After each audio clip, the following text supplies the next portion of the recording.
Salut, bienvenue chers internautes dans votre émission Réponse à nos questions présentée par Brad Bumba, le mathématico de la presse Babi, toujours de retour à Wanamboka Nangai et HP Media, une chaîne éducative. Hein. Babi vraiment sans Brad n'a qu'à ta chaîne au Moboulou. Brad est toujours là donc pour vous faire plaisir, merci à notre maman GH et puis papa et deux Amani Brad Bumba est toujours là.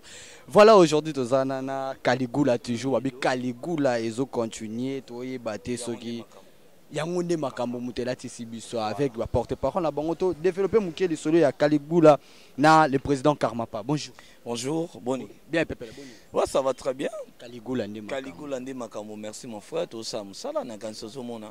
Toko jamais tango bengi biso toko boya te photo sala musala po monde e okabiso pa na yo na chaîne munene d'abord Bogar loko yo. Première fois na sala émission na yo. Mais c'est soukati. Voilà. Ouais Boni papa. Ouais, merci Nderolanga, ça c'est Giuliano. L'enfant prodige, premier fils à roi. Caligula Ndé Makambo, l'album qui fait parler les gens. Album moi bimi 3 jours après et continue na ba terrasse. Donc c'est là prouve que le message est continue de Roland. Et continue na ba terrasse pour critiquer des bateaux. Mais pour critiquer précisément mutu moko. Soki ezalaki bongo nde na ngongo tozo samba na justice, nde na ngongo nde na ngonga oyo Caligula c'est juste un conseil. Eza maté à pasteur ndeko na ngai soki pasteur azopekisa kindumba to azopekisa koyiba eke yo osaka kindumba to yiba tina ka laisser nzembo amino Caligula était yinga était cordé kibumba était papa edo amani mama GH était même na Christelle Lomboto mais ça na mutu nango était pena makasi bon na basuki bakata le karma aimbaki eza ciblage te eza ciblage te intelligent qu'il est, attaqué na société na biso ya lelo, bato bazana ba comportement ya lo lenge oyo bazali. D'où na place na imba chéri alinga rangato, chéri na okufa po na yo. Vomi na puiser na histoire, vomi na se référer na histoire po esunga pe baninga. Po lelo yo, ba Caligula belle, ba Caligula bazaka na musique, ils sont partout. Dans nos entreprises, na ba université, partout ba Caligula bazali. Donc et ça loin il y a ciblage, loin il y a ndingo kanisa. Merci. Giuliano, moi c'est Giuliano. Mais c'est un Robin à Giuliano. Giuliano. Ouais. Ah Diana c'est Giuliano. Et de spa. Sikoyo. Ye akimi na yango abikenze mwana zina ngo mutu nyonso. Mais Caligula ndenge ye li ata batata na cross ba alaka ba betara na bango ba rumba na kati ya nini ya orchestre mais Caligula oyo Moni Ndegonanga Karmapa za maître. Je sais bien que Vladimir Poutine, l'homme puissant, très puissant. C'est l'avoir pu maîtriser le tyran Caligula. Voilà. Le sel.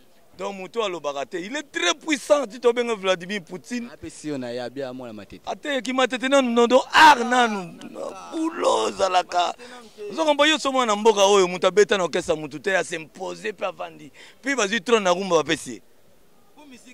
Musique sérieuse, musique n'a pas Congo sérieux, il y a 4 leaders. Sota il vient papa chéri, Otali Vieux Noël, oui, na Otangi et puis Kofi Olomide. Donc musique ezalaki a oui Kofi Olomide. Ah d'accord. Musique biso to bien indiqué ndekonanga. Vena biso le karma. Un problème pour notre temps. Nalobi mabete.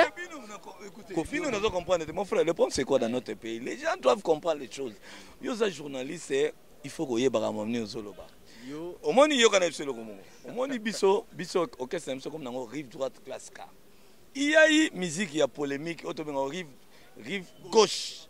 Mais carrément pas tant comme la musique abi rive droite classe K, c'est-à-dire musique sans polémique, mais musique il y a solo musique oyo kotika la libela na mboka o.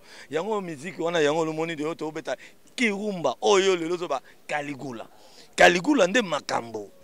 Caligula nde yango moko na Trust TV. Tout ça ba démarche songolo ote biso tete. Bosomo ba vite. Force et artiste yango mo ke premier na Trust. Voilà programme ya mouvement. N'est-ce le Congo. Omoni lelo photos à fière na Rosana Michel quoi Karmapa na Congo, musique o azobeta et côté la génération en génération. Biso lit na biso zani. Biso campagne na biso zali to défendre rumba oyo. Patrimoine national. Chaque pays a sa culture. So que na Cameroun, on a ba Camerounais baza na makosa na bango. Vous allez aux États-Unis, bazana hip-hop na bango. Bokena Kiba, bazali na nini salsa. Notre pays, c'est la rumba. Comment un Congolais, ici Congolais aux États-Unis, la Congolais, a nini hip-hop. On atteint un Congolais par la rumba. C'est-à-dire que pays nabiso rumba nde makambo. Rumba nde. Ba Congolais, ba complexé, ba ivoirien, ba Nigérien, ba comme ba DJ. C'est pas normal. Yango moni biso tozo sala campagne wana car ma pa lobi kirumba c'est-à-dire musique wana retour fait zonga na mboka o et sous Jean Serge il y a Taboulé il y a ba grand wana nyonso ba icône wana nyonso ivoirien oyo azaki na se Congo. Le Congo était après les États-Unis dans la musique dans le monde.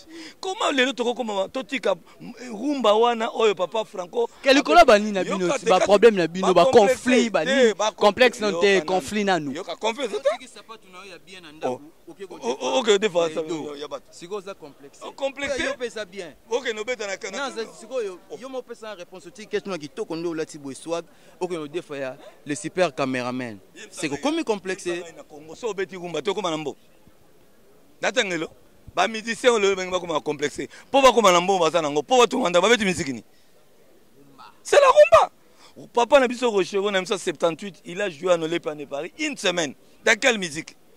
La rumba. Papa Nabiso Franco a été en Namir en Belgique. Dans quelle musique? A été coupé décalé. Voilà, il y a un monique biso campagne Nabiso Zali, musique wana est renversée. Car ma pas est renversée, retour vers la rumba. Musique ya Lutumba ya Franco ya Rochero et demeurer libéla na mboka o atange de soin na kufi message merci nazala pour écouter oui merci naza porte-parole pendant 20 ans à la télévision pour na la rumba moi Karmapa et pas Karmapa ça fait 20 ans pour na la porte-parole lelo 20 ans pour na la rumba ba porte-parole belé bando comme ça générique ba bunga ba zonga na rumba ça dit bisonde makambo. D'accord, merci. Parlons maintenant il y a orchestre Babi. Boza programme boye concert nalinga na signalé mo elora muke na katsa Caligula le tata onda le karma apesa epe chance na ba généraux na fidèle notamment Juliano na baninga nanga ngana signaki Bilov. Je viens à peine de terminer mon clip avec Yann Mambo pour comprendre que ça sera toujours du lourd et pour na katsa Caligula ndeko nanga il y a 20 autres chansons oyo ya makasi notamment ba AVC ba bébé Goma AVC mobile azolela moi ça azoyebisa moi si que nakobela te pona yo mama nakokufa te pona yo chéri nga movison okoya kobelisanga AVC ya mbangu mama soki esimbi te tokabwana mama. Merci juste pour le temps. Et puis na katia na suna Bilov ndeko nanga fotika to yemba biso to abato mizia ngumba juste pour le temps voilà pesa so yangana yo ya botembe mama yangana yo ya botembe asuka teo adrinanga kanisa bapasio yo zibeba beta pas vu yo to tra la porte-parole tinga na za musicien mais na buka na raté na mama TV pour TV ndem te sala makambo vena biso le karma conseil abanda oyebisa biso ezaki toujours ba betnanga ba Julien no bozwa na TV mais maintenant il est convaincu donc il tozo attaquer liboso to monelo tendego nanga ce n'est qu'une partie remise merci no yambi biso na opesa mbote na ngana les liégeaux et dino matondo na opesa mbote na chai tumba la main d'or na opesa mbote na Gogimbo Eko, on peut s'embouter na Florent JP Pambani, les 4 fois boss, les PDG Yves Makambo, on peut s'embouter na Guilemba Force, et Aziza, on peut s'embouter na Jossar Keba, na Lyon, on peut s'embouter na Chai Tambo, on peut s'embouter na Mami Mpunga, Belinda Mabanzo, Yvonne Moudingai, Timba Nyongo, Adolphe Boss, et puis moi numéro on a plus 243 82 00 13 599 plus 243 82 0013 599 na pesa mbote ya suka pa venanga JP Mayembe puis l'Excel d'élite. Merci. Et de space siko programme ya mouvement. Vous en concert moko.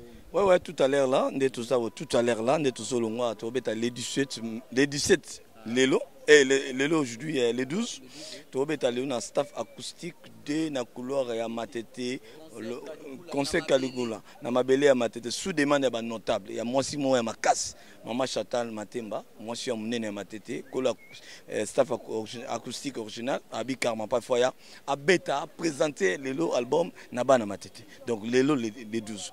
Les 17 mai, Tobeta na chez Sylvia. Na Matete, na quartier Baombu, référence Noël. Tozawana, concert VIP barbecue à Mounene. Le 16 juin, présentation officielle ya Caligula. Le 16 juin, na Sultani Hotel. Donc, na matinée déjà, à partir de 12h, tout ça conférence de presse. Et puis, na juillet, na Rotana, Kin Plaza, pour na vacances, na vacancière. Merci. Merci donc, Batutu Balingarabiso. Na remercier Batumingo bala na biso émission et loko na ina lobaka ke carrément pas lobby ako défendre ka rumba na timu kolonzamba ko bengaye. Merci. Timu kolasuka akotika jamais ko koma complexe ba ivoirien na ba benina ko kumboka loka ba DJ. Merci na pesi mbote na Gogi Mbweko 4 fois le full boss. Ensemble power Eric Manzaka, voilà. Papi Lukasi, Edino Matondo, Fuma Yoji, Hervé Yoba, haute autorité Ambroise Yoba, il y a lui à deux que les partis, vieux JP Dina, voilà, merci beaucoup. Ciao. Ouais, on est arrivé à la fin de notre émission et les réponses à nos questions. Donc, quant à moi, je vous dis merci. Hey, Wata, salut à toi, Wata. Et puis, salut à Christelle Omboto, vrai. Et puis, à Kalo Boutique, Pomba Swag, donc, Babi Sayo Moboulou. Merci à tout le monde, Balandarangayo, Balingara, Brad Bumba. Je vous dis merci, on se retrouve à la prochaine. Bye bye.